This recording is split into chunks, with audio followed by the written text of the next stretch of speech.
Hello and welcome to Outspoken, a regular series of talks with LGBTQ Catholics and those who minister with them. I'm Ryan Di Corpo, the managing editor of Outreach.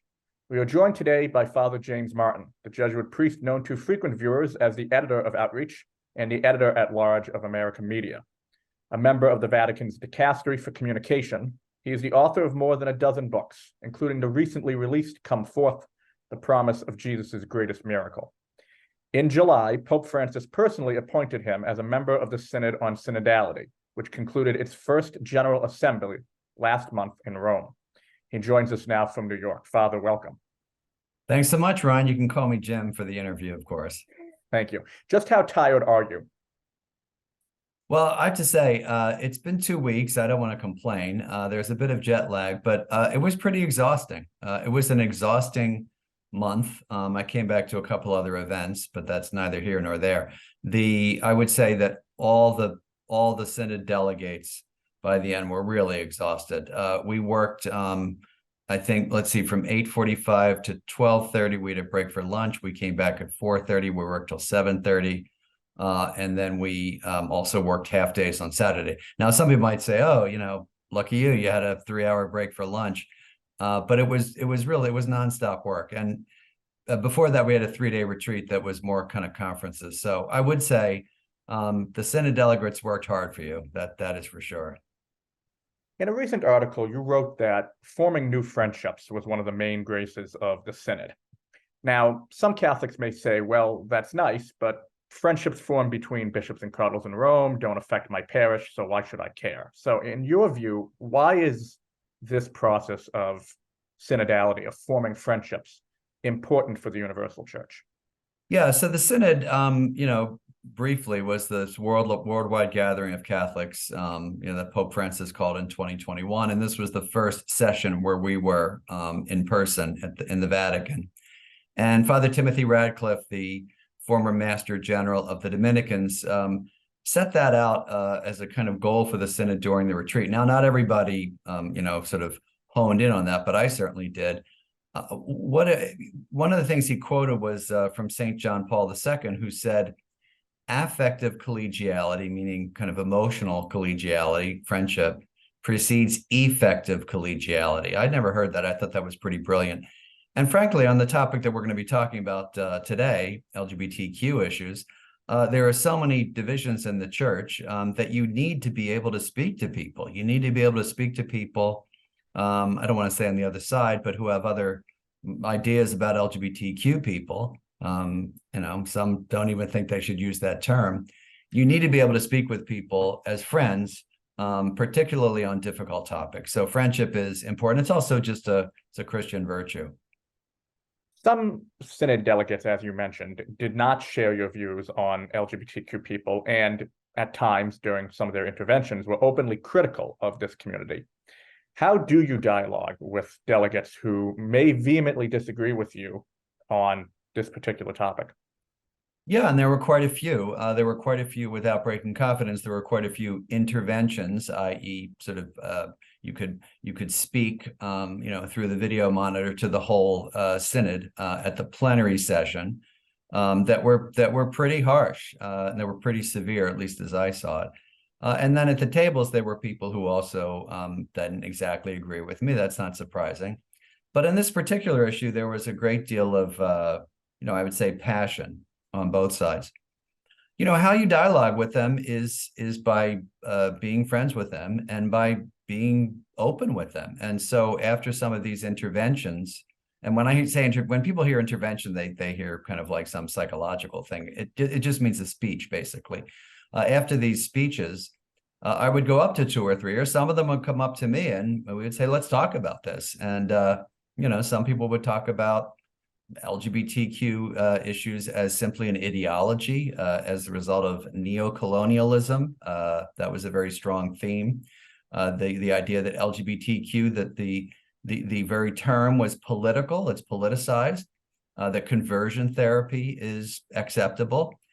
And so, to be able to be honest with them, be respectful of them, and and take them where they are, right? And realize that these delegates are speaking sincerely.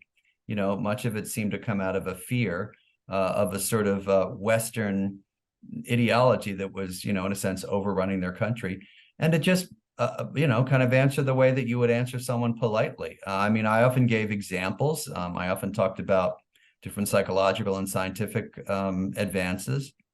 And in the end, I think there were still some people, obviously, that weren't convinced, but you do it respectfully, you do it charitably, you don't accuse anyone of anything that's, kind of untoward. And it's tough. I have to say, it's difficult when you hear these things in person, because it takes a lot out of you, and it really requires a lot of mental energy and emotional energy, I would say, to respond to these things charitably.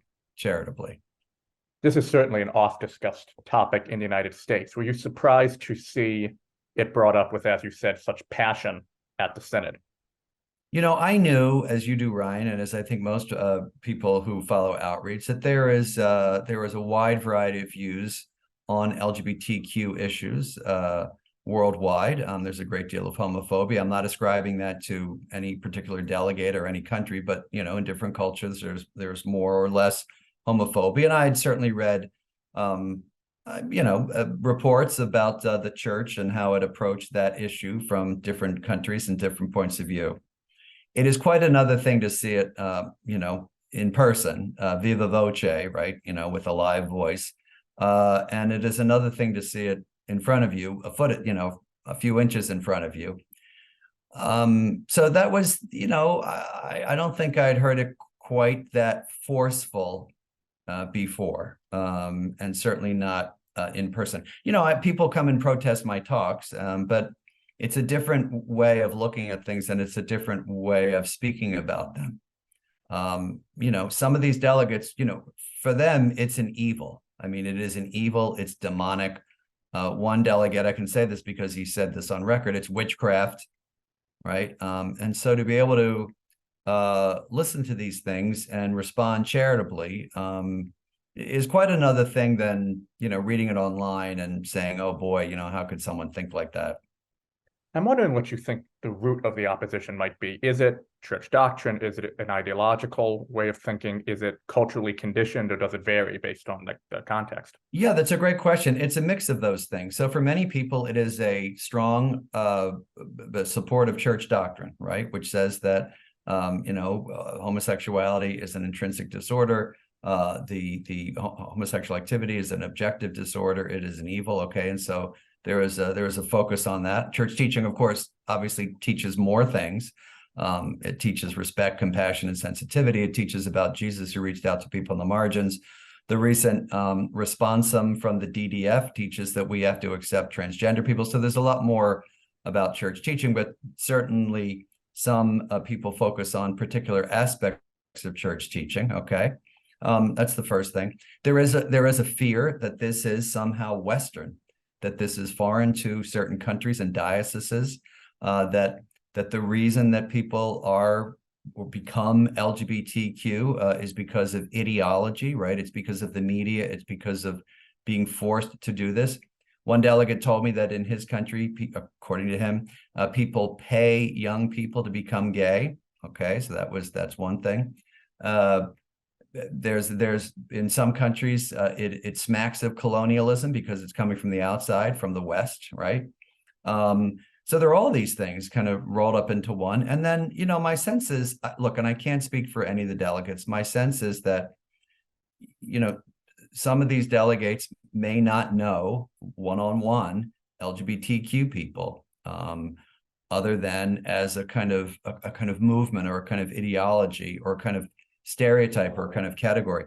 And so that's why I focused during my time there, I can say, on, sharing stories of LGBTQ people who I knew, right? And try to introduce them to those people, through stories, of course. So it's a mix of things, all those things you talked about. And then fear, fear is a very powerful force. I asked this question to Sister Janine Graham a couple of weeks ago, and I'll ask it to you. There were no, I should say, publicly LGBTQ members at the Synod. Was that an oversight? Was that a mistake? Well, I would say as far as we know, right? I mean, because there was no one stood up and said, I'm out, I'm gay or whatever. I do want to say one thing though. We're focusing a little bit on the pushback, and that's reasonable. That's part of it.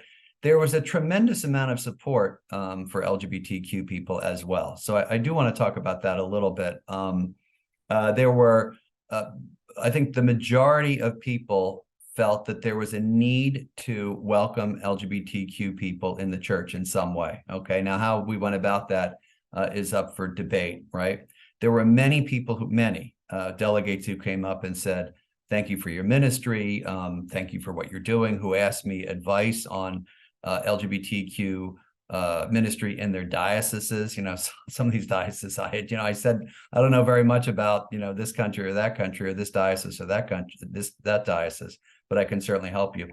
So for the most part, I would say there was support for the welcome of LGBTQ people. And you saw that in the synthesis report, which, while it didn't use the word LGBTQ, talked about sexuality and identity and talked about accompanying people. So I know we started off a little bit about the pushback, but I think that it's important to say that for the most part, there was a lot of support.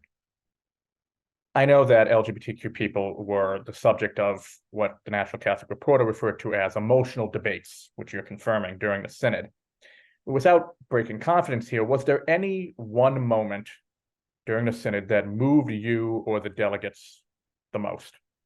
Yeah, there was one, but I probably shouldn't talk about it. There was an intervention where someone shared a very personal story that really moved the delegates. I guess I can say my intervention was about a gay couple I knew, one of whom cared for the other during his final illness. And people came up to me and said, thank you for that story. And throughout the Synod, people were coming up and referring to that couple to me, as you told the story of that couple. And then there were certainly interventions at the table.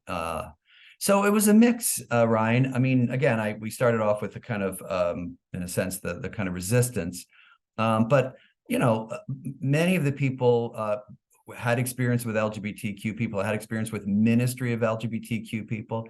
Interestingly enough, in the last day, when that word was excised from the document, again, not the idea, but the word, because of some opposition among certain people, certain tables.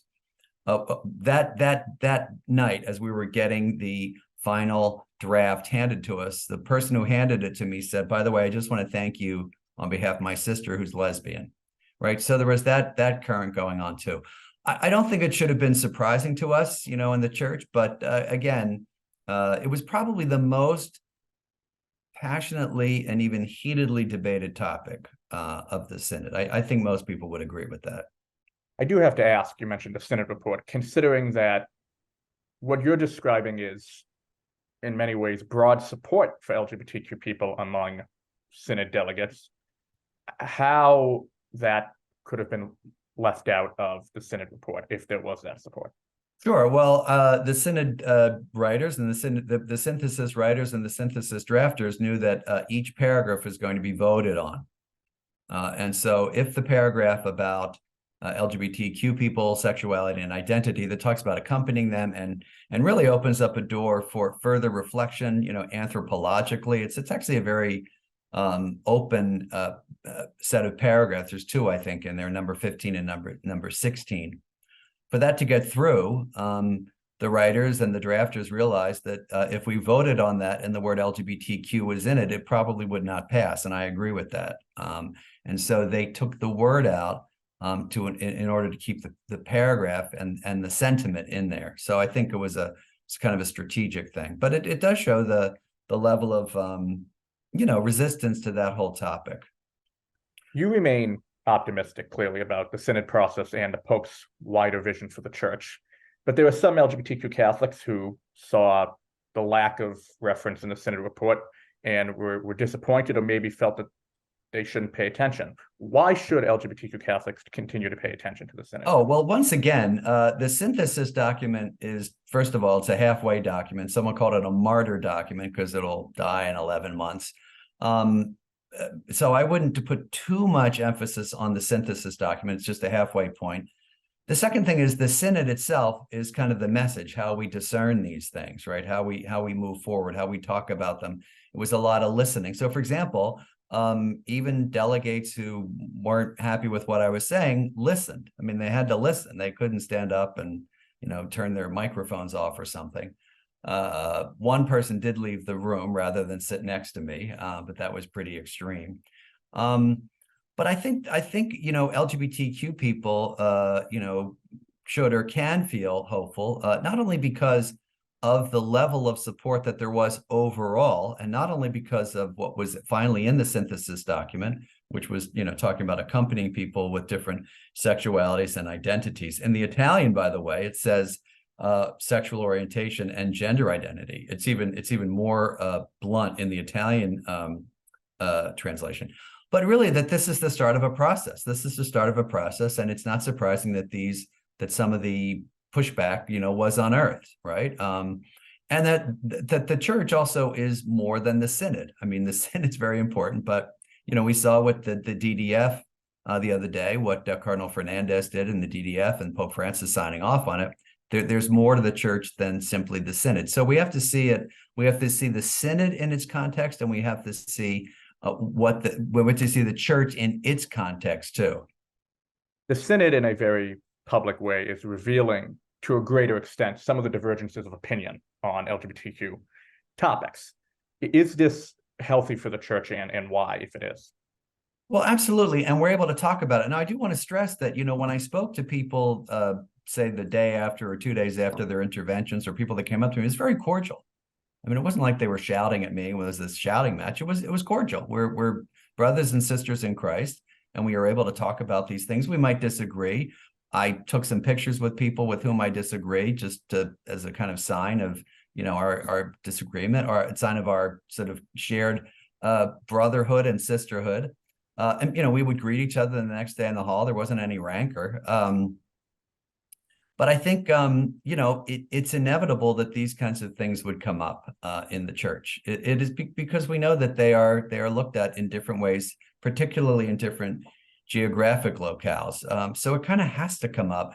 It's also the first time we're meeting, right? It's the first time we're meeting. I think people were, in a sense, a little bit, nervous about the process. But I'm very hopeful. I mean, the sort of methodology of sitting down, having one round where everyone has to listen. So, for example, at the table, you have to listen to someone who's talking about their LGBTQ friends or their LGBTQ ministry, no matter where you're from.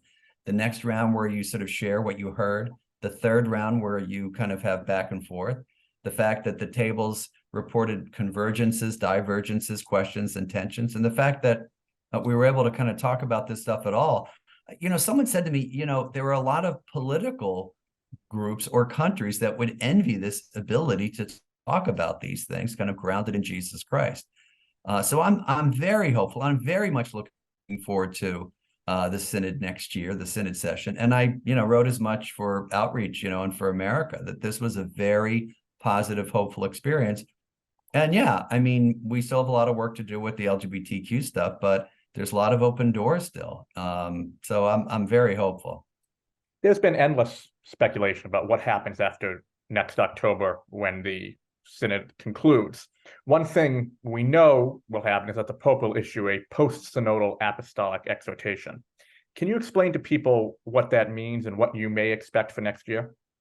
Yeah, so that's a good point. And I think, one of the things that frustrated me a little bit was there's been a little bit of beating up on the media. So, for example, and this was not only in the synod, but just in the Catholic world in general. Oh, the media is, running this. Well, the media is, focusing on topics like women's roles in the church and LGBT things and things like that, and sex abuse, because these are important to people, right? So this is a long way of saying that, the media was blamed for kind of raising people's expectations, and, the media was only focusing on these two things. Now, it is true that the synod was a lot more, it was about a lot more than just women's issues and LGBTQ issues. I mean, there were tons of important topics that were raised, right? I mean, bishop's authority, clericalism, sex abuse, just, on and on and on. But there was some, I think, misunderstanding of what the Synod could do, to answer your question, right? So the Synod, anyone who thought the Synod was going to approve of whatever, fill in the blank or do something juridically, I think was misinformed. The Synod is not juridical. It is consultative, and it sort of suggests things to the Pope. Now, the first report, the synthesis, is something the Pope will have to read. There are some things that churches can do already, right? You don't have to wait to put into place conversations in the Spirit or parish councils, or there's certain things about lectors kind of preaching. You can try those things out, right? But there are certain things that the Synod cannot do, which is kind of pass laws. It can't change canon law, right? We don't have the authority to do that. So what happens next year? To come back to your question, next year we have part 2 of the Synod meeting. So part 2 of the session. All of us, same people, will go back 2024 in the same Paul VI aula, probably sit in the same seats, and discuss the topics that have come up in the last 11 months and the topics that came up in the synthesis document, as far as I know, unless there's other topics that are raised. Then we will do our final, I suppose, synthesis or report, presented to the Holy Father. And then, as you say, Ryan, it is traditional, not necessary, but is traditional that the Pope writes an apostolic exhortation, kind of a letter. And one of the ones that people would know the most is Amoris Laetitia, which came after the Synod on the Family, which was very powerful and very strong. It's up to him to decide where he wants to go after this, so the Synod is consultative. But it's also, I think that the message of the Synod, as I said, is the methodology itself. This is a new way, particularly with, and we haven't even talked about this, lay people and women voting, right? Or as we were called, non-bishops. I thought that was a pretty funny line. All the non-bishops here. That's a new way for the church. And so it's a very hopeful thing. Despite, or, no matter what Pope Francis, or who, if he's still alive, does, with the post-synodal apostolic exhortation, the Synod itself was enough for a cause of hope. One of the goals of the Synod is that its work is translated from the Vatican to the diocesan level worldwide. How can this be accomplished? Is it up to individual pastors to embrace the Synod and implement it in their own dioceses and parishes?